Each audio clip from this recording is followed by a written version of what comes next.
오늘의 일발장전 시작합니다. 일발장전의 두 기둥입니다.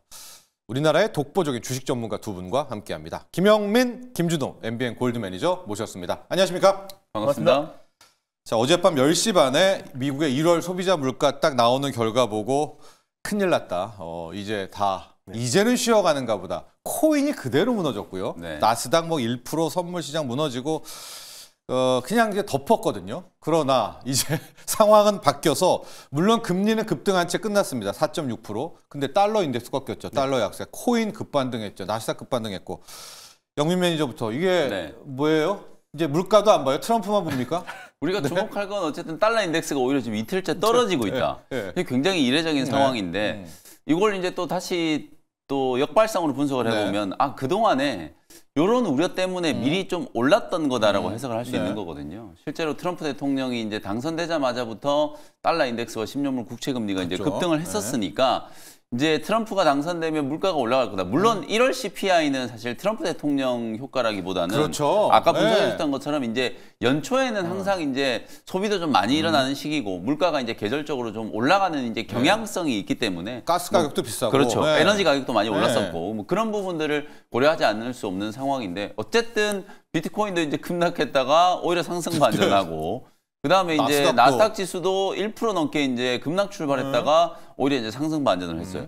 숫자 자체만 놓고 보면 다소 충격적이었어요. 저도 이제 어제 10시 반에 이제 보다가 핸드폰을 그냥 집어 던질 뻔하다가 끝났구나. 그래도 냉장을 좀 찾고 국채 금리가 막 10시 반 딱 그때부터 분봉이 그냥 솟구치기 시작해가지고 내일 또 조금 피곤하겠구나 이랬는데 냉정을 찾고 이제 시장을 좀 보니까 개장 이후에는 나스닥 지수가 오히려 점진적으로 이제 상승폭을 좀 키워가는 그런 흐름이었고 실제로 이제 CPI 보면은 헤드라인이 이제 전월 대비가 좀 충격이었어요. 사실 저는 3% 넘어가는 거는 일시적이라고 보는데 전월 대비가 0.5%니까 이게 거의 한 1년 6개월 만인가요? 굉장히 이제 긴 시간 동안에 0.3%대 수준을 유지하다가 이게 전월 대비가 0.5%로 튀어버리니까 이게 이제 단기적으로는 조금 충격인데 아까 말씀드렸던 것처럼 이 계절적 요인에 대한 부분 그리고 또 하나는 이제 트럼프 대통령의 무언의 압박 계속해서 지금 금리를 인하를 해요. 그렇죠. 유언의 압박이죠. 대놓고 지금 압박을 하는 거나 마찬가지죠. 계속해서 지금 금리 인하에 대한 부분들을 압박을 하고 있는 상황이기 때문에 아마 저는 조만간에 한 2월이 가기 전에 파월 의장과의 어떤 면담을 추진을 할 수도 있지 않을까라는 생각이 조금 들거든요. 물론 이렇게 이제 정치적인 입김이 작용을 해서 금리 결정을 하는 거는 정말 옳지 않은 일이긴 합니다만 시장은 또 그렇지 않잖아요. 시장은 또 이제 트럼프 대통령이 뭐라도 얘기하면은 좀 바뀔 수 있다라는 기대를 좀 하는 거기 때문에 오늘 미국의 나스닥 지수가 이제 급반등을 한 건 트럼프 대통령의 입김도 일정 부분 좀 작용을 좀 했다. 이렇게 이제 분석을 할 수 있을 것 같습니다. 좋습니다. 준호 매니저. 지금 트럼프와 일론 머스크를 100일 이상, 103일 이상 추격을 하고 있지 않습니까? 맞습니다. 패드워치 들어오기 직전에 봤더니 3월, 5월, 6월 거의 동결이 지금 80%씩 돼요. 상반기에 금리 인하 없다. 그럼에도 시장은 그냥 가고 있습니다. 트럼프가 해줄 거다. 어느 정도 그런 기대감도 분명히 있고 이제 CPI에 대한 민감 하루 정도는 좀 흔들릴 수 있어도 그 민감도 자체가 이제 많이 떨어진 상태다. 심지어 이제 CPI 지표가 3%대가 나왔음에도 불구하고 약간 일시적인 요인, 약간 계절적 요인도 분명히 있었고 또 인플레이션으로 인해서 달걀 가격도 좀 치솟기도 하고 일시적인 영향이 좀 컸었고 그래서 서서히 좀 물가도 안정을 찾을 수가 있는 게 최근에 유가도 좀 안정을 찾고 있잖아요. 그래서 다음 달에는 그래도 이번 달보다 좀 나은 CPI가 나올 가능성이 높다라고 보고 있고 그리고 또 금리도 지금 계속해서 진짜 유언의 압박을 계속해서 하고 있는 상황이다 보니까 금리도 좀 이제 안정을 좀 찾을 거라는 기대감 그리고 또 실제로 지금 트럼프 대통령이 지금 집권 초기에 또 우크라이나 종식을 또 서두르는 것도 결국 이제 전쟁이 좀 마무리가 돼야 어느 정도 더 인플레이션도 잡을 수 있는 부분이다 보니까 떨어지겠죠. 맞습니다. 그래서 여러 가지 이유로도 지금 이제 우크라이나 또 러시아 종식에 정말 모든 사활을 걸고 있지 않나라고 좀 보고 있고요. 시장은 그런 기대감과 그리고 이미 당선과 동시에 여러 가지 어떤 리스크와 또 그리고 물가가 치솟을 거라는 우려감 때문에 증시에 이미 반영이 된 상태잖아요. 그래서 오히려 CPI가 발표되고 나서 시장이 조금 차분한 모습을 보인 게 아닌가 보고 있습니다. 여러분들이 너무 CPI에 또 매몰되실 필요가 없다라는 생각이 좀 드는 게 저는 요즘에 계속 이제 공개 방송을 할 때도 그렇고 유럽 시장 분위기를 보여드리거든요. 유로스톡스 오늘도 또 사상 최고가예요. 여러분. 이게 유럽 시장이 우리의 미래다. 사실 좋을 것도 없는 유럽. 작년 4분기 때 내수 붕괴예요. 유로존은 0% 성장했고요. 네. 독일하고 프랑스, 유럽의 가장 이제 중요한 국가들이잖아요. 네. 작년 4분기 때 역성장했어요. 마이너스 성장했는데도 지금 주가 보시면은 독일, 영국, 프랑스 눈 뜨면 계속 올라가는 이제 시장이거든요. 그게 왜 그러냐면 기업들의 이제 실적도 좋은 것도 있지만 경기 부양에 대한 이제 기대감. 워낙 경기가 안 좋으니까 금리 계속 떨어뜨리고 그다음에 그러니까. 이제 경기를 좀 부양시키려고 하는 이제 그런 의지들을 보여주고 있잖아요. 우리도 이제 25일 날 금통이 이제 예정되어 있는데 저는 이창용 총재가 이제 드디어 이제 결단을 할 때가 좀 되지 않았나. 우리도 이제 내수가 정말 심각한 수준이에요. 이게 지금 9개 분기 연속으로 내수가 역성장을 했기 때문에 그런 부분들을 감안하면 오늘 또 밤에 PPI가 발표되는데 PPI는 이제 CPI의 약간 선행지표 역할을 하는 거기 때문에 PPI가 또 약간 이제 또 마사지를 좀 해줄 수도 있는 부분이기 때문에 너무 오늘 CPI 때문에 이제 좀 예민하게 시장 대응을 하실 필요는 없다라는 걸 좀 참고하시면 좋을 것 같습니다. 영화 제목이 이제 정확히 생각 안 나는데 남자가 여자의 미래다였나요? 여자가 남자의 미래다였나요? 제가 정확하게는 모르겠지만은 방금 이 얘기 유럽 증시가 K 증시의 미래다. 네. 이 경기와 상관없이 기업들만을 놓고 지금 유럽은 사상 최고가입니다. 간밤에도 갔고 이 두 개의 디커플링 주식 투자하신 분들은 원하고 있는 이제 그 대목까지도 함께 기억하시면 좋을 것 같고요. 이런 상황에서 이제 본격적으로 일발 들어가 볼 텐데 영민 매니저 어디로 향합니까 오늘은? 네, 방금 뭐 잘 정리해 주신 것처럼 사실은 이제 우리가 주식 시장은 항상 이제 경기의 선행지표, 그것도 이제 가장 앞선 이제 선행지표, 거의 6개월에서 1년 가까이도 미리 이제 선반영하는 부분이기 때문에 우리가 지금 실물 경기 굉장히 안 좋습니다만 연초에 이제 우리 국내 주식 시장 수익률이 나름대로 이제 괜찮은 거는 앞으로 이제 개선될 여지가 좀 많다. 트럼프 대통령 취임하고 나서 보니까 생각보다 관세에 대한 우려, 또 금리에 대한 우려 조금 이제 해소될 수도 있겠구나. 이런 기대감이 있기 때문에 이제 주가가 좀 올라가는 거기 때문에 이제 정말 또 중요한 이제 또 변곡점이 된 게 우리가 이제 관세에 대한 부분은 어느 정도 내성이 생긴 것 같아요. 근데 이제 금리에 대한 내성을 이제 오늘 내일 확인을 하는 시기다. 이렇게 이제 봐야 되고 결국 저는 핵심을 이제 봐야 됩니다. 어쨌든 어저께도 방산이라든지 뭐 전력 인프라 이런 종목들이 굉장히 강했었죠. 조선 이런 종목들이 너무 강했었기 때문에 오늘도 저는 큰 틀에서 봤을 때는 이 AI와 관련된 이슈 그리고 이제 이 전력 인프라 데이터 센터와 관련된 이제 대표적인 이제 수혜주 하나를 좀 소개를 좀 해드리도록 하겠습니다. 사마전기라는 종목을 오늘 한번 분석을 좀 해드려 보도록 할게요. 어저께 LS 일렉트릭이 이제 미국의 데이터 센터향 수주가 이제 시작된다 막 이런 얘기 이제 LS의 이제 일렉트릭의 이제 회장이 막 인터뷰한 내용들이 이제 전원이 보도가 좀 되면서 장중에 굉장히 좀 강한 또 흐름이 나타났는데 사마전기를 여러분들이 이제 다들 이제 생각하시는 게 이거는 전장 부품 전기차 관련주 아니었어? 이렇게 이제 생각들을 많이 하시거든요.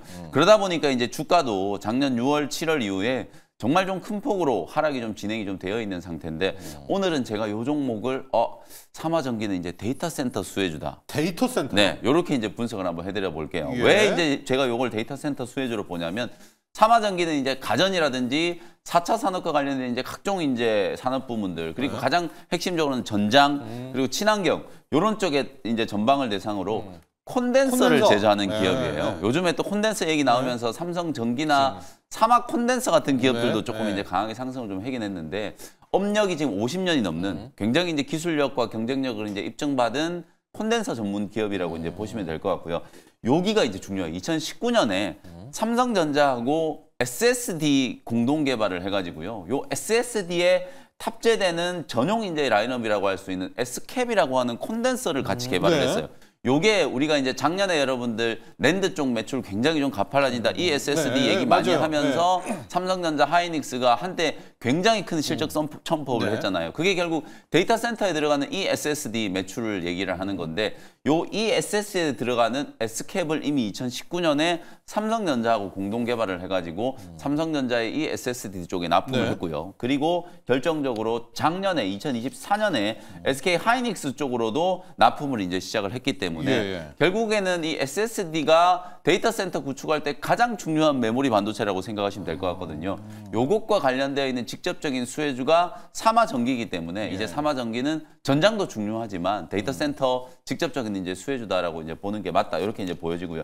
S캡에 이어서 하이브리드 캡이라는 걸 이제 개발을 또 했는데 이 하이브리드 캡이 굉장히 좀 중요해요. 네. 방금 말씀드렸던 것처럼 이제 데이터 센터에 탑재되는데 결국 우리 데이터 센터의 이제 발열 문제가 또 굉장히 또 심하잖아요. 그래서 이 데이터 센터의 발열 문제를 해결하기 위해서 엔비디아나 AMD 같은 기업들이 제시하는 방식이 액침 냉각 방식이라고 보면 되는데 그것과 이제 공동으로 좀 쓸 수 있는 하이브리드 캡을 이제 개발을 해가지고 기존 대비해서 용량도 지금 2배가 좀 넘고 고객사 이제 테스트도 진행하고 있고 특히나 액침 냉각 쪽에서도 이제 도입이 될 수 있는 가능성이 있기 때문에 아마 올해가 우리가 최근에 이제 또 유리기판 얘기 많이 하지만 사실 조금 냉정하게 얘기하면 저도 이제 뭐 필옵틱스라든지 SKC 많이 이제 소개를 좀 해드렸습니다. 어제 또 JNTC가 급등을 하기도 했는데 사실 유리기판의 상용화 시점보다는 액침 냉각이 훨씬 빠르다. 액침 냉각은 지금 현재 진행형이고요. 유리기판은 정말 빨리 이제 양산을 시작한다라고 하더라도 내년쯤은 이제 돼야 양산이 이제 시작할 수. 실제 기존의 전망은 2028년 정도였어요. 근데 이제 정말 빨리 요번에 뭐 그 CES에서 SK 최태원 회장이 젠슨하고 만나서 팔고 왔다 뭐 이런 얘기를 했던 것처럼 내년부터는 이제 양산이 어느 정도는 좀 시작될 수도 있지 않겠는가 이런 이제 기대는 있는데 액침 냉각은 올해부터가 이제 본격적으로 이제 점유율이 좀 높아질 수 있는 그런 상황이기 때문에 이제 공랭식 방식, 뭐 수랭식 방식 어떤 것들이 더 우월하다 뭐 이런 얘기들이 좀 있습니다만 어쨌든 액침 냉각을 빅테크 기업들이 이제 추진을 하겠다라고 하는 거기 때문에 그에 따른 이제 점유율은 올해부터 굉장히 좀 큰 폭으로 성장할 가능성이 높다. 그러면 거기에 또 탑재될 수 있는 콘덴서들을 이제 공급하는 기업도 삼화전기가 좀 될 수 있기 때문에 아직까지는 이제 국내 매출이 이제 주류긴 합니다만 해외 시장으로 이제 뻗어 나간다라고 했을 때는 굉장히 좀 큰 폭의 실적 성장이 좀 나타나지 않을까. 그래서 이런 기대감 때문에 작년 상반기에 사실은 주가가 한 2만 원대 머물러 있던 게 9만 원까지 폭등을 했었단 말이에요. 그리고 나서 이제 반도체 업황 사이클이 이제 좀 다인 사이클이 되면서 주가도 좀 조정받았고 전기차 이제 캐즘으로 인해서 전장 쪽에 이제 매출도 줄어들다 보니까 지금 보시는 것처럼 주가가 이제 이렇게 급락을 했다 이렇게 보시면 되겠습니다. 근데 실적은 작년에도 굉장히 좋았어요. 200억이 넘는 영업이익, 특히 4분기에 약간 이제 일회성 비용, 우리가 4분기는 보통 이제 다들 성과급 지급하잖아요. 그런 일회성 비용을 감안한다라고 하더라도 연간 기준으로 200억이 넘는 이제 영업이익을 기록을 했고 올해도 지금 매출액이 2,600억에 영업이익은 320억 정도 수준으로 컨센서스가 지금 형성이 좀 되어 있거든요. 올해 ESSD와 액침 냉각이 이제 본격적으로 되면서 S캡이라든지 하이브리드 캡에 대한 매출이 이제 공격적으로 이제 성장을 좀 하게 된다면 지금 현재 주가는 그야말로 저점 매수의 좀 기회가 아닐까. 우리가 전력 인프라 얘기를 하면 항상 이제 데이터 센터나 전력 인프라 얘기를 할 때 LS 일렉트릭이라든지 뭐 HD 일렉트릭, 뭐 일진전기 이런 종목들만 이제 생각을 좀 하는데 실제로 그 안에 탑재되는 이 SSD 굉장히 좀 중요하고 거기에 또 같이 이제 혼용되는 콘덴서를 만드는 이제 삼화전기도 우리가 꼭 좀 주목을 좀 해보실 필요가 있다. 이렇게 말씀을 좀 드리겠습니다. 차트 보면서 이제 가격차를 한번 말씀드릴게요. 뭐 주가가 너무나도 많이 빠졌기 때문에 그야말로 바닥권 공략이고요. 최근에 또 시장 트렌드가 실적 시즌이 또 막바지로 오다 보니까 실적 좋고 주가 많이 빠져 있는 소외됐던 종목들을 한 번씩 좀 들어올리는 움직임이 나오기 때문에 상방으로 좀 강하게 한번 슈팅이 좀 들어오는 걸 기대를 좀 해보도록 하고요. 목표가는 5만 원 정도 잡아보고 손절가는 35,000원 참고하시면 되겠습니다. 자, 오늘 영민 종보가 향하는 일발은 삼화전기입니다. 우리가 컨덴서 이야기를 하잖아요. 컨덴서라는 게 이제 뚝 같은 거, 그렇죠. 전력의 뚝 같은 거여가지고 전기가 막 많이 필요할 때는 뚝을 낮췄다가 또 조금 필요할 때는 뚝을 세워가지고 이제 물량을 잡고 있어서 이번에 개발한 게 하이브리드 캡. 하이브리드 캡. 이게 이제 왜 필요하냐? 계속 전력을 공급하면 데이터 센터가 뜨거워지니까 맞습니다. 많이 넣었다가 조금 넣었다 하면서 전반적으로 액침 냉각 외에 또 다른 측면에서 열을 식힌다. 이 아이디어가 괜찮은데요. 우리가 좀 액침 냉각만 갖고 있었지 컨덴서 쪽으로 이렇게 냉각은 가진 않았거든요. 이게 아무래도 이제 전방이 최근에 뭐 일단 전기차 쪽이 너무 안 좋았잖아요. 그리고 반도체도 뭐 작년 하반기부터 뭐 다운 사이클이다 이래 버리니까 사실 이 SSD라든지 콘덴서에 대한 이제 관심들이 너무 멀어졌는데 없었죠. 삼성 전기도 버려졌고. 그렇죠. 실제로 데이터 센터 이제 말 그대로 데이터 센터 이제 외관을 갖추고 나면은 이런 이제 설비들이 당연히 들어가야 되기 때문에 미국의 이제 스타게이트 또 유럽판 또 스타게이트 네. 이런 것들을 감안하면 앞으로 이제 ESSD에 대한 수요도 늘어날 거고 액침 냉각하고도 또 결부시켜 보면 충분히 이제 수요가 확장될 수 있는 가능성이 좀 크지 않을까. 좋습니다. 이런 부분을 한번 주목을 해보시면 되겠습니다. 좋아요. 유리기판이라는 뭐 꿈의 기판이 있기는 하지만 그 사이에 어쨌든 데이터 센터에 열시켜야 되는 네. 거고요. 그 와중에 액침 냉각 외에도 이 MLCC 캐파시티라고 하는 이 컨덴서 쪽도 주목하라. 여기서 포인트를 잡고 오늘 삼화 전기 일발로 채택이 됐습니다. 자, 준호 매니저와는 이 얘기를 준호 매니저와 먼저 좀 시작을 해봐야 될 텐데 어제 장중에 또 제가 네. 전화를 하려고 했어요. 어제 내가 진짜 전화했어요. 네. 해야 돼. 요즘에 진짜 전화했어야 돼. 어제는 어제 했었어야 되거든요. 기다리고 있었어요. 기다리고 있었는데 네. 제가 영민 매니저 CMS 때도 못했고 준호 매니저 어제 무슨 얘기를 했냐. 우리가 방산 못 산다. 네. 그럴 때 준호 매니저가 하나를 소개하겠다. 맞습니다. 네, 요 살만한 것들. 네. 한화 시스템이었습니다. 방산 플러스 조선이었었고 맞습니다. 주제는 요즘에 세간에 회도되는 남한 한화 그룹주 없었는데 네. 일단 한화 그룹주 중에 한화 시스템부터 네. 시작을 하고 한화 그룹주 얘기해 볼게요. 주제가 한화 없어서 화나? 이게 네, 주제더라고요. 아, 예. 한화 없어서 화나? 맞습니다. 나만 없어 이거죠. 네, 맞아요. 근데 네. 저는 뭐 어제 하나 시스템이 최근에 뭐 LIG 넥스원도 그렇고 현대, 로템, 뭐 그리고 관련 하나 에어로스페이스 너무 신고가 랠리가 나오다 보니까 그래도 신규로 이제 야수의 심장이 아닌 이상 접근하기가 조금 부담스러운 위치인 거는 또 사실이었잖아요. 그렇죠. 근데 이제 하나 시스템이 트럼프 당선과 동시에 가장 강력하게 올라갔음에도 불구하고 저는 충분한 좀 가격 조정이 나와줬고 그리고 최근에 방산의 어떤 핵심 키워드는 드론인데 네. 결국 이제 하나 시스템이 안티 드론 관련된 사업을 영위하는 아무래도 뭐 드론이나 이제 무인기가 식별할 수 있고 또 거기다 무력화할 수 있는 기능을 갖고 있어야 정말 무차별적으로 지금 러시아와 북한도 공동으로 드론을 개발한다고 하고 올해 하반기부터 양산을 한다고 했기 때문에 네. 그 안티 드론 시장도 드론 시장과 만만치 않게 같이 커질 것이다. 같이 가죠. 네, 그러면 네. 결국 하나 시스템이 관련해서 이제 최대 수혜주고 또 하나 에어로스페이스와 함께 또 인공위성, 위성통신, 또 우주항공 관련된 프로젝트를 같이 진행하고 있는 기업이 하나 시스템이기도 하고요. 그래서 방산, 또 우주항공, 또 조선은 또 필리조 선수를 하나오션보다 더 많은 주인입니다. 지분을 통해서 네, 사실 주인이나 마찬가지이기 때문에 그럼 정말 현대로템 이어서 어떤 육각형 기업이 될 수 있는 모든 조건을 갖췄고 직전 고점은 전 돌파할 가능성이 높다라고 했는데 하루 만에 상한가를 들어가서 그래가지고. 바로 돌파를 해버렸네요. 네. 그래서 결국 하나 시스템은 좀 중장기적으로 본다고 하더라도 결국 트럼프 2.0 시대에 딱 알맞은 기업이 아닌가 좀 보고 있습니다. 그래서 약간의 관세 폭탄에도 피해갈 수 있는 게 조선 방산 그리고 첨단 산업의 우주항공 관련된 사업도 하고 있고 또 국방부에 있는 사이버 보안 관련된 사업도 영위하고 있어요. 그래서 지금 트럼프가 중요시 생각하는 모든 사업들을 다 영위하고 있는 기업이 하나 시스템이고 그래서 하나 그룹주 내에서도 약간 중심축 역할을 할 가능성이 높다고 보고 있습니다. 그래서 어제 최근에 지금 코스닥 거래 대금이 막 10조를 돌파할 정도였는데 어제는 한 8조 정도가 나왔어요. 네. 그 이유가 하나 시스템 그리고 하나 오션, 하나 에어로스페이스, 한화 이런 기업들이 합치면 시총이 한 60조가 됩니다. 네. 그쪽에 수급이 쏠리다 보니까 어제 이제 코스피에 특히 이제 하나 그룹주에 수급이 좀 쏠린 날이 아니었나 보고 있고요. 그래서 저는 중장기적으로 이미 1차 목표가 소정의 목표가는 돌파했다라고 좀 보고 있는데 그래서 또 오늘 어떻게 해요? 앞으로 저는 추가적인 상승 여력은 있지만 사실 이제 지금 들어가 버리면 상한가 들어가고 갭이 뜬 상태에서 너무 좀 내동매매나 아니면은 좀 이제 추격 매수에 가깝잖아요. 그래서 다시 한번 조정 흐름이 나와져서 오늘 전일의 종가였던 32,000원 밑으로 좀 조정이 나올 때마다 분할 매수의 관점으로 접근한다고 했을 때 하나 시스템은 아까 말씀드린 대로 방산, 방위산업, 그리고 조선, 그리고 사이버 보안, 우주, 항공까지도 다 아우르는 기업이고 하나그룹의 좀 주축이 될 수 있는 기업이라 오히려 조정을 확인해서 다시 한번 없으신 분들은 재매수, 그리고 보유하고 계신 분들은 네, 보유자의 영역에서 편안하게 홀딩하셨으면 좋겠습니다.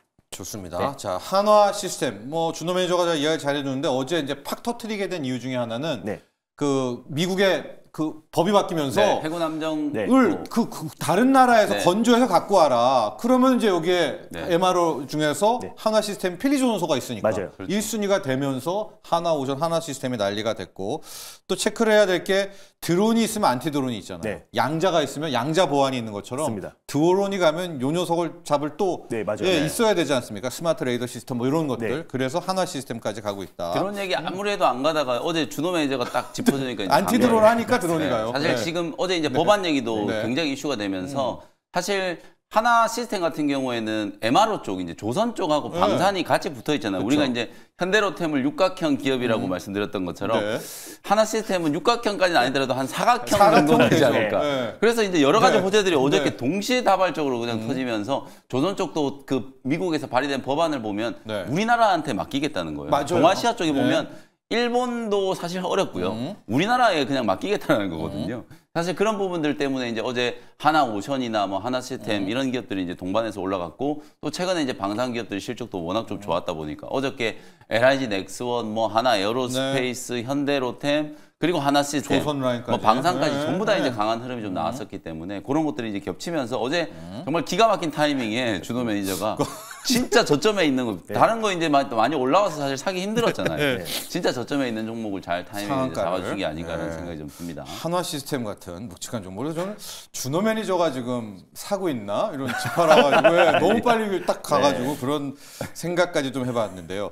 자, 영민 매니저 네. 지금 어제 같은 경우에는 눈 감고 앞단 하나만 있으면 그렇죠. 이렇게 다 올랐잖아요. 네. 영민 매니저가 생각하는 하나 그룹주 중에서 일단 네. 한화 시스템은 빼고요.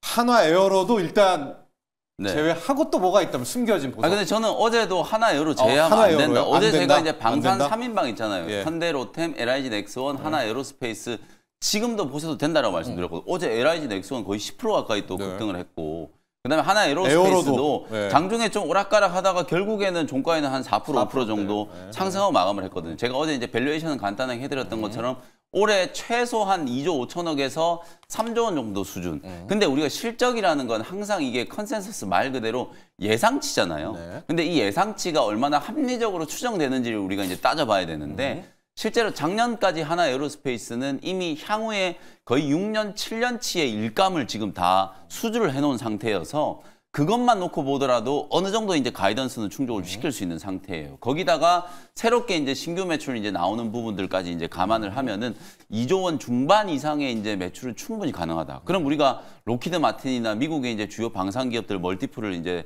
비교를 좀 해보면 네. 우리나라 기업들이 아직도 너무나도 저평가되어 있는 그쵸. 상황. 네. 지금 시가총액이 하나 에어로스페이스가 뭐 23조, 23조. 24조 네. 요 정도 된다라고 하더라도 사실 올해 이제 25조 아니 2조 5천억 정도 영업이익 하면은 멀티플 10배만 해도 시가총액 25조 되는 거예요. 20배 주면 40조. 20배 주면 네. 거의 50조. 2배 이상 가는 네. 거라고 볼 수 있거든요. 뭐 20배까지는 아니라도 정말 보수적으로 13배에서 15배 정도만 멀티플을 인정해 준다라고 해도 추가적인 상승 여력이 충분히 좀 있다. 이렇게 이제 보여지고요. 그다음에 아까 우리 철진 MC께서 이미 저는 답을 좀 주셨다라고 네. 보는 게 두산, 한화 요 두 개 지주회사 기업들의 주가도 굉장히 강하잖아요. 어제 날라갔죠. 그래서 네. 차라리 여러분들이 이렇게 이제 좀 복잡할 때는 네. 그걸 ETF라고 생각하시고 하나 에어로스페이스 그다음에 뭐 오션. 하나 시스템, 하나 오션 요거 이제 여러 개 다 살 현금이 좀 없다 네. 그러면 그냥 하나를 사셔도 된다. 어저께 제가 하나도 지금 보시는 것처럼 하나 주가가 어저께 장중에 16% 지금 급등을 하고 처음 봐요. 끝났단 말이에요. 네, 지주사. 근데 이런 거 정말 이례적인데 사실은 이제 이런 수급 심리가 두산이라든지 하나 이런 쪽에서 이제 진행이 좀 되고 있기 때문에 이제 SK도 좀 봐야 되지 않을까 싶은 생각도 좀 들고요. 네. 그래서 하나, 두산과 같은 이런 기업들 계열 회사들을 다 사기 힘드신 분들은 지주회사 주식이라도 좀 사시면은 저는 훨씬 좀 괜찮다. 오히려 하나 그룹이라는 포트폴리오를 매수를 좀 하고 싶다라고 하면 종목을 다 사는 것도 있지만 하나라는 지주사. 지주회사 종목을 네. 좀 사는 것도 괜찮지 않을까 이런 의견도 좀 드리겠습니다. 그렇습니다. 어제는 LS 또 하여간 홀딩스 앞에 주자 붙은 것들은 쳐다보지도 말면 안 되는 네. 것들인데 요 앞단에 주자 붙은 지주사들이 좀 시세가 냈었고요. 솔바람님은 이제 한화 얘기하니까 질문들 오시는데 더불어 한화 엔진 종목 진단. 네. 준호 매니저가 한번 맡아주시죠. 맞습니다. 네. 일단 제가 지난번에 하나 엔진도 좀 소개를 네. 해드렸는데 이제 중국이 2023년도까지 LNG선 수주를 너무 많이 받았어요. 그래서 자체 엔진 생산량으로는 턱없이 부족해서 결국 이제 국내 뭐 K3사의 어떤 엔진을 수주를 받을 수밖에 없는 상황이고 네. 그래서 연초에 이제 하나 엔진이 한 6천억 수준의 째파 수주를 받았잖아요. 네. 그게 이제 중국 기업일 가능성이 굉장히 높다라고 점쳐지고 있습니다. 네. 물론 뭐 비밀 계약 조약으로 어딘지는 모르지만 그래도 그냥 중국 기업일 지금 추정을 하고 있고요. 그리고 독일에도 지금 이제 선박사의 지금 대규모 공급 계약을 체결을 앞두고 있는 시점이기도 하고 그래서 많은 유럽 그 기업들도 지금 이제 중국 기업들을 배제하고 네. 국내 조선사들을 채택하고 있다. 그리고 특히나 하나엔진 같은 경우는 장점이 조선 3사 중에 삼성중공업은 자체 계열사 내에서 엔진 사업을 안 하고 있어요. 그래서 유일하게 또 하나 엔진이 매출의 한 27% 비중으로 삼성중공업에도 공급을 하고 있다. 그럼 조선 3사가 지금 계속해서 수주를 이어간다고 했을 때 하나 엔진의 매출 성장은 빠르게 급부상할 수밖에 없고 특히 또 하나 오션이 MRO에서 가장 이제 핵심이잖아요. 이제 그래서 우리 배 만들 수 있어요. 맞습니다. 그래서 이제 우리가. 배를 이제 뭐 AS하고 또 이제 선박을 또 이제 유지 보수하는 데 있어서 하나 엔진의 엔진 수요는 더 증가할 수 있다라고 좀 보고 있습니다. 그래서 저는 하나 엔진도 좀 추가적인 상승 여력이 좀 충분히 남아 있다라고 좀 보고 있고 또 이제 하나 그룹 안에서 하나 오션이 또 LNG뿐만 아니라 지금 선박 건조 또 미국과의 협력이 이어진다고 했을 때 계속해서 하나 엔진의 그 엔진 수요는 늘어난다라는 관점에서 저는 얘 또한 마찬가지로 직전 고점은 충분히 돌파할 수 있다라고 보고 있어서요. 하나 엔진은 지금도 매수 타점으로서 굉장히 매력적인 구간이다라고 보고 있고 그래서 목표가를 한번 다시 한번 제시해드리면은 직전 고점을 돌파해서 27,000원, 28,000원 부근대를 목표가를 한번 설정해서 봐보도록 하겠습니다. 그렇습니다. 저는 왜 솔바람님이 한화 엔진을 또 하셨는지도 알 것 같은 게 이 그림이 네. 하나 시스템하고 너무 굉장히 비슷해요. 비슷해요. 그러니까 네, 굉장히 오늘 비슷해요. 어제 하나 시스템이 갔다면 네. 오늘 단박에 순환매 차원에서도 예, 하나 엔진이 예. 갈 때가 됐다. 거의 네, 비슷해가지고 근데 역시 지금 우리 투자 전략하는 시세 전략도 27,000원, 네. 그러니까 26,000원을 한번 제낄 수 있다. 네, 맞습니다. 이렇게까지 오늘 가격 전략까지도 한화 엔진도 살펴봤고요. 어제 실은 작전에서 한화그룹을 한번 분석을 했잖아요. 그때 이제 주 한화 이야기를 했는데 그때 어제 나왔던 저 그림입니다. 이제 주 한화가 지주사이긴 지주사지만은 삼형제가 저 한화 에너지를 점령을 하면서 일단은 한화는 실질적인 지주회사는 한화에너지. 저건 비상장입니다. 그래서 이제 판은 끝났고 주가 누르기가 한화는 이제 필요 없다. 이제 그러면서 이제 제조 라인, 금융 라인, 서비스 라인 이렇게 있는데 지금 잘 보시면은요, 영민 매니저 제조 라인에 있어야 될 저 한화 비전을 네. 셋째가 가져갔어요. 네. 뭐 삼형제 내에서 어떤 조율이 딜이 있는지는 모르겠지만은 셋째가 왜 나는 호텔 유통만 해 네. 그런 거였을까요? 저 TC본더로 가져갑니다. 그래서 저거는 저는 좀 좋지 않은 결정이다. 아무리 우리가 이제 하나가 지금 좋다라고 하더라도 네. 그리고 최근에 또 하나가 아웃 인수 얘기 나오잖아요. 이게 저 이제 셋째가 하죠. 저는 네. 그것도 별로 좀 반대거든요. 아, 왜냐하면 서비스가. 지금 네. 그룹의 사업 포트폴리오를 보면 네.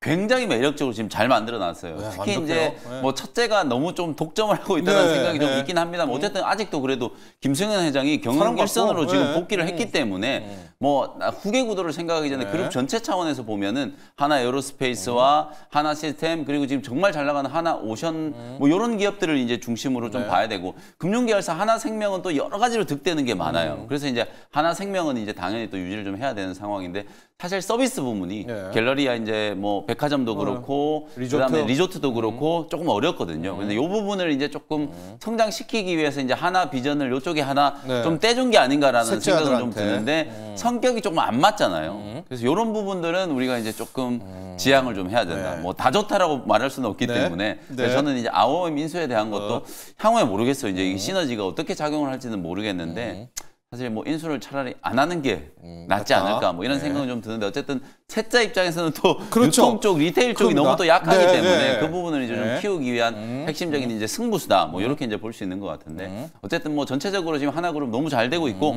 뭐 약간의 이제 이런 부분들 좀 논란이 있을 수는 있긴 합니다만 전체적인 구도로 봤을 때는 굉장히 지금 지배 구조도 지금 잘 좋다. 갖춰져 놓은 상황이다 이렇게 보시면 되겠습니다. 좋습니다. 지금 저희 한화그룹 어제에서 떴고요.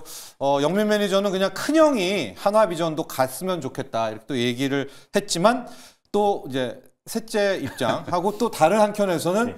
오히려 셋째가 가져가면서 더 밀어붙이지 뭐 그럴 않겠느냐. 수도 있죠. 하나 네. 로봇도 있고 해가지고 더 잘 될 수 있다라는 또 양쪽의 시각을 저희가 네. 함께 전해드리도록 하면서 한화 얘기를 하고 요 다음에 파드리스님이 오늘은 로봇주 또 양자컴 한화그룹주 우크라제건주 뭐가 가장 핫할까요? 이야기해 주셨는데 어제 보니까요 딱 하나 테마가 있더라고요. 트럼프 관세 피하는 거. 조선방산 로봇은 맞습니다. 어제 조정을 받았지만 또 그 전에들 또 식음료 뭐 네, 엔터 맞아요. 이게 다 지금 관세를 피해가는 건데 네.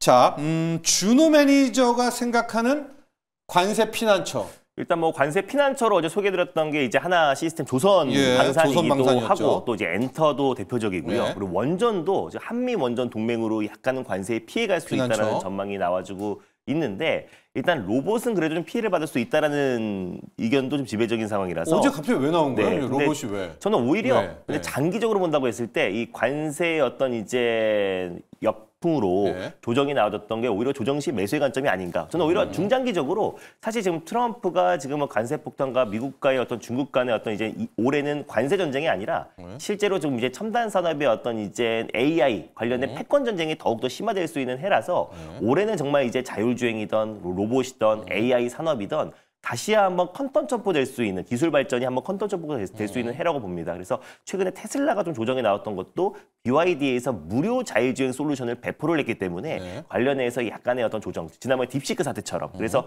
결국 중국과 미국 간의 어떤 AI 패권 전쟁이 더 심화된다고 했을 때 결국 거의 끝단에는 로봇이 있을 수밖에 없다고 보고 있습니다. 그래서 오히려 지금은 최근에 뭐 조선, 또 방산, 원전, 엔터 이런 쪽으로 관세의 어떤 무풍지대가 좀 돌아가면서 순환매가 돈다면 오히려 장기적으로 본다고 했을 때는 오히려 로봇이 또 이제 매수의 적기가 되지 않을까 좀 보고 있고 올 한 해 우리가 로봇은 계속해서 관심 있게 봐야 되는 거고 또 올해 하반기에 삼성전자가 휴먼 로봇을 자체적으로 또 이제 개발하고 공개를 앞두고 있는 시점이다 보니까 오히려 첨단 산업에 우리가 계속해서 관심 있게 볼 필요가 있다고 좀 보고 있고요. 그리고 또 이제 관세의 무풍지대 쪽에서는 또 우크라이나 재건도 한몫한다. 왜냐면 사실 뭐 관세 폭탄과 또 그리고 대내의 변수 매크로 이슈와는 무관하게 우크라이나 재건 사업은 들어갈 수밖에 우크라로 없어서 가니까. 약간은 좀 테마성으로도 우크라이나 재건 섹터는 집권 초기에 트럼프의 모든 역량을 진짜 망라할 수 있기 때문에 오히려 우리 우크라이나 재건 섹터도 관심 있게 봐야 되지 않을까 보고 있습니다. 재건 저희가 따로 준비를 하고 네. 있고요. 하나만 더 물어보고 영매주로 갈 텐데 식음료 말이에요. 네, 맞습니다. 지금 우리가 식음료를 무시하고 있는데 삼양식품 주가를 보면은 좀 네. 계속 가거든요. 지금 우리나라의 K식음료 다 네. 미국에 공장 있고 알고 맞아요. 보니까 유통도 미국 회사가 다 하더라고요. 맞습니다. 이것도 무풍지대 아니에요? 사실 뭐 삼양식품뿐만 아니라 지금 뭐 국내 K 뭐 오리온도 그렇고 예. 지금 최근에 해외 매출이 굉장히 높아지고 있고 다 가 있죠? 네, 요즘에도 계속해서 신고가 랠리가 나와지고 있더라고요. 제가 그래서 항상 서울역에 있는 롯데마트를 항상 가서 네. 동태를 살펴본다라고 하는데 네, 정말 아주- 이제 K식품의 열풍이 여전히 뜨겁다. 뭐 김부터 시작해서 뭐 고추장 그리고 삼양식품의 각종 라면들 이런 것들이 여전히 불티나게 여전합니까? 팔리고 있고요. 네. 그래서 항상 서울역에 이제 그 롯데마트에 가서 네. 동태를 살피는데 일단 삼양식품뿐만 아니라 여전히 뭐 유튜브에서도 지금 우리 국내 K식품에 대해서 또 실제로 김치를 담그기도 하고요. 근데 오히려 김치를 담그는 방식이 우리보다 훨씬 더 편하게 담가서 이 방법이 훨씬 우리는 한 포기를 담가버리는데 잘라서 담가버리더라고요. 그래서 그게 더 오히려 양념도 잘 배고 편할 수 있겠구나라고 오히려 생각을 하기도 하고 그래서 여전히 뭐 유럽권에서 또 미국에서 지금 K식품의 어떤 열풍 작년에도 뭐 김밥을 비롯해서 삼양식품 내에 또 이제 불닭볶음면의 열풍이 컸었는데 지금까지도 주가 상승 흐름이 계속 이어지고 있다라는 거는 지금 수출 물량이 계속 증가하고 있다라는 거고 또 동남아에서는 예전에 뭐 K 그 식품관을 가야지 그나마 이제 우리 식품이나 라면을 찾아볼 수 있었는데 이제는 아무 슈퍼나 아무 편의점에 가도 K 식품이나 뭐 신라면이나 이런 것들을 볼 수 있기 때문에 여전히 오히려 시장과 좀 무관하게 또 그리고 관세 폭탄이 좀 무관하게 뭐 삼양식품을 비롯한 K 푸드의 열풍이 당분간은 좀 이어지지 않을까 보고 있습니다. 좋습니다. 영민 매니저는요. 거의 유일한 것 같은데 관세 피난처럼 바이오를 네. 계속 언급을 해주시고 네. 계시고요. 상호 관세가 이제 조금 이따 나오겠지만은 자, 왜 바이오가 관세 피난처인가 네. 한 번 더 얘기해 주시고 뭐, 리뷰까지 가보죠. 의약품 또 빠진다는 얘기도 나오고 있고 네, 나와요. 관세에서는 로이터에서. 실제로 요번에 CPI 지표 발표한 것도 보면 주거비가 일단 가장 좀 결정적인 이제 물가 상승의 이제 요인이었고 그 다음이 에너지와 의약품이에요. 네. 제가 어제도 말씀드렸다시피 이건 어차피 관세라는 건 여러분들 상품 제품에다가 매기는 거기 때문에 실제로 미국으로 수입되는 의약품의 관세를 매겨봤자 미국 내 의약품 가격만 올리는 거지 실익이 될 만한 게 전혀 없단 말이에요. 예. 그리고 말씀드렸던 것처럼 글로벌 이제 빅파마들이 거의 대부분 다 미국에 법인을 두고 다 미국 내에서 사업을 하고 있는 기업이기 때문에 실익 자체가 없는 거기 때문에 이걸 이제 매겨봤자 의미가 없는 괜히 논란만 만들 뿐이다. 그래서 제가 말씀드렸던 것처럼 오히려 이제 제약 바이오 쪽이 관세의 이제 무풍지대 수혜가 좀 될 수 있다. 실제로 오늘 또 길리어드 사이언스가 실적 발표를 했는데요. 네. 실적이 너무 좋아가지고 주가가 7% 또 폭등했어요. 나스닥 100의 오늘 주인공은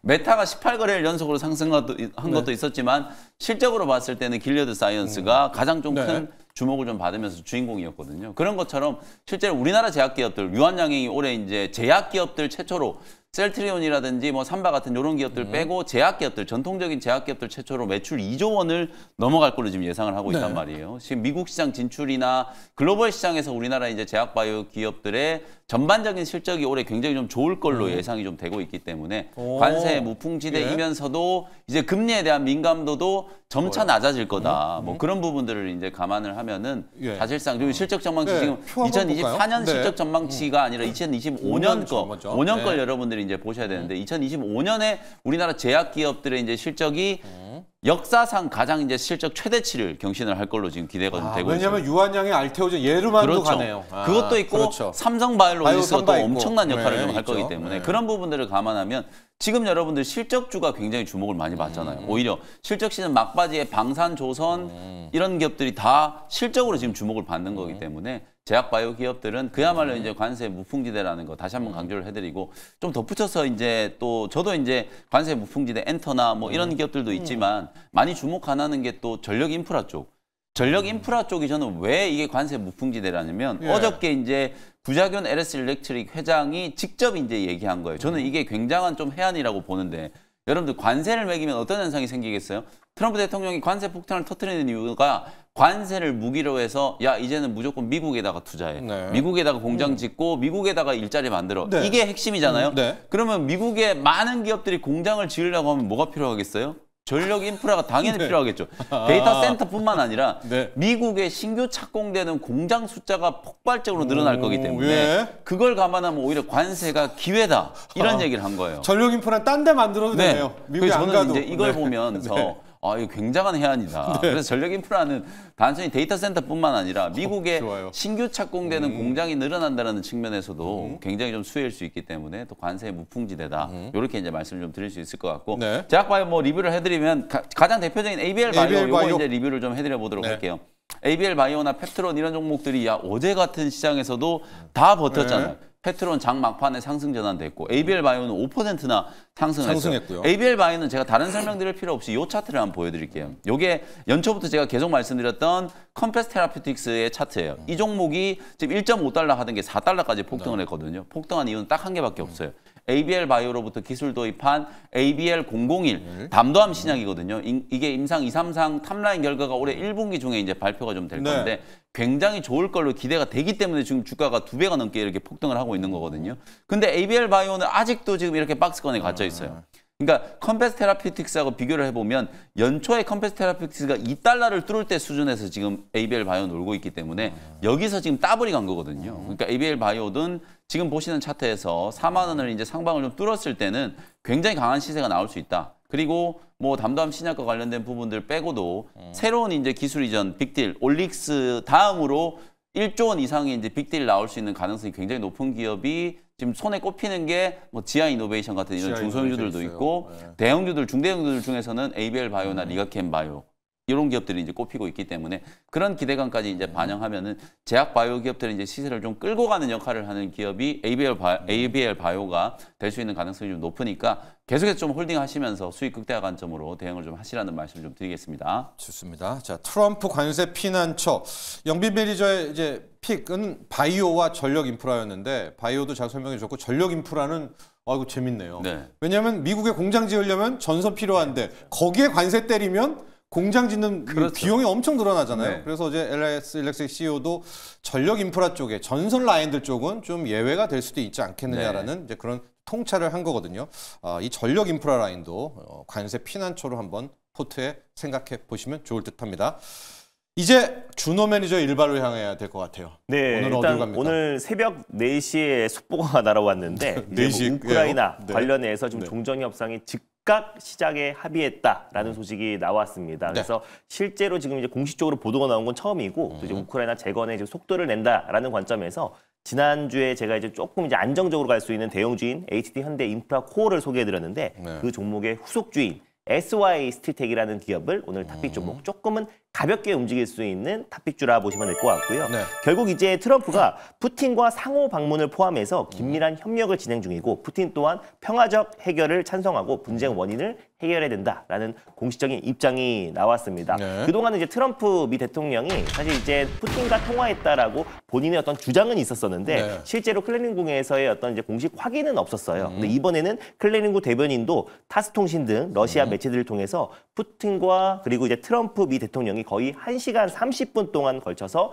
전화 통화를 했다라고 밝혀졌습니다. 그래서 그리고 끝나자마자 바로 트럼프 대통령이 젤렌스키와 이어서 됐고요. 통화를 했다라고 보시면 될 것 같은데 결국에 지금 이제 트럼프가 집권 초기에 특히 우크라이나 러시아의 어떤 종식에 힘쓸 수밖에 없고 그리고 당선인 신분 때도 계속해서 내가 만약에 당선이 되면은 24시간 이내에 우크라이나와 러시아를 종전시키겠다고 했잖아요. 그래서 네. 결국에 1,200조의 우크라이나 재건 일자리를 창출할 수가 있고 인플레이션을 다운시킬 수가 있고요. 그리고 또 이제 미중 간의 어떤 패권 전장에서 우크라이나에 있는 1경 7,500조에 있는 히토류를 공식적으로 발표를 했잖아요. 그래서 광물이요? 우리가 그동안 네. 계속해서 군사 지원을 했으니까 그 대가로 히토류를 달라라고 직접적으로 언급을 했기 때문에 결국 트럼프는 계속해서 종전에 많은 역량을 집권 초기에 투입할 수밖에 없다라고 보고 있습니다. 그리고 다음 주에 이제 키스 켈로그 특사가 우크라이나 키우에 방문을 앞두고 있고요. 네. 또 일각에서는 거기에 트럼프가 깜짝 키우 방문을 할 수도 있다는 얘기가 나와주는데 그건 확인해봐야 되는 부분이고 그리고 이번 주에 미넨에서 열리는 안보 회의에서 벤스 부통령과 그리고 이제 우크라이나 젤렌스키 대통령의 회동이 또 있습니다. 그래서 이번 달 그리고 다음 달 또 이번 달 24일이 또 우크라이나 러시아 전쟁이 일어난 지 벌써 3주기가 되는 시기잖아요. 그러다 보니까 우리가 더 이번 달과 다음 달에 우리가 우크라이나 종전 또 재건 관련 종목들을 관심 있게 봐야 되고요. SY 스택 같은 경우는 유일하게 우크라이나 부총리가 우리에게 요청했던 게 한국의 이제 모듈러 사업입니다. 그래서 모듈러 주택이 빠르게 학교와 주택과 병원을 또 건립을 해야 되기 때문에 결국 모듈러 사업이 우리 국내에서는 가장 주목을 받을 텐데 SY가 원래 모회사예요. 그래서 SY가 뭐 주택형 모듈러 주택뿐만 아니라 응압 병동을 만드는 기업이라 보시면 될 것 같고 예. 거기에 기자재를 공급하는 기업, 데크 플레이트를 공급하는 기업이 바로 SY 스틸텍인데 최근에 대동기업보다는 SY 스틸텍이 훨씬 더 탄력 있게 움직인다는 점에서 가져와 봤고 또 실적으로 우크라이나 재건 사업이 들어갔을 때 우리 국내 기업들은 아무래도 이제 모듈러 쪽에 집중하면서 어느 정도 수혜를 받을 수 있다고 판단돼서 SY 스틸텍을 탑픽 종목으로 가져와 봤습니다. 과거에도 SY 스틸텍과 우크라 관계가 있었죠? 네, SY는 이제 관계가 좀 SY가, 있었고 이제 SY가. MOU를 좀 체결했던 네. 부분도 분명히 있었었는데 근데 SY보다는 최근에 SY 스틸텍이 훨씬 더 강력하게 움직이더라고요. 그래서 네. 그 모듈러 주택을 이제 건설하는 데 있어서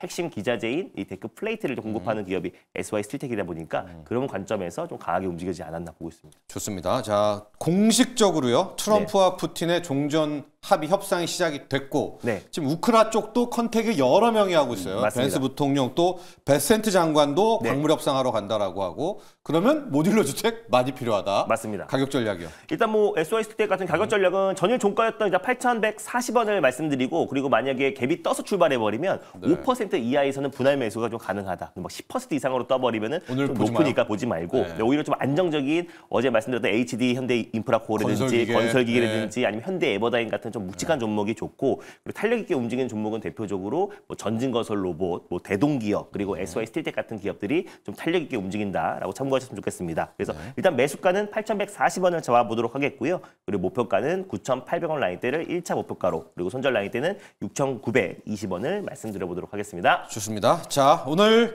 영민 매니저의 일발은 3화 전기 컨덴서 라인인데 AI 데이터 센터 열시키는 쪽 네. 약간 역발상입니다. 액침 냉각 외에 요 컨덴서로 네. 가자라는 거고요. 준호 매니저는 새벽에 들려왔던 푸틴과 트럼프 대통령의 종전 합의 시작 보도에 우크라이나 재건 SY 스틸텍 네. 모듈러 주택으로 일발 공략합니다. 자, 오늘도 성공 투자하시고요. 오늘도 제가 여차하면 전화할지를 몰라요. 네. 이때까지 리뷰 종목 중에서 기다리시기 바랍니다. 오늘 감사합니다. 고맙습니다.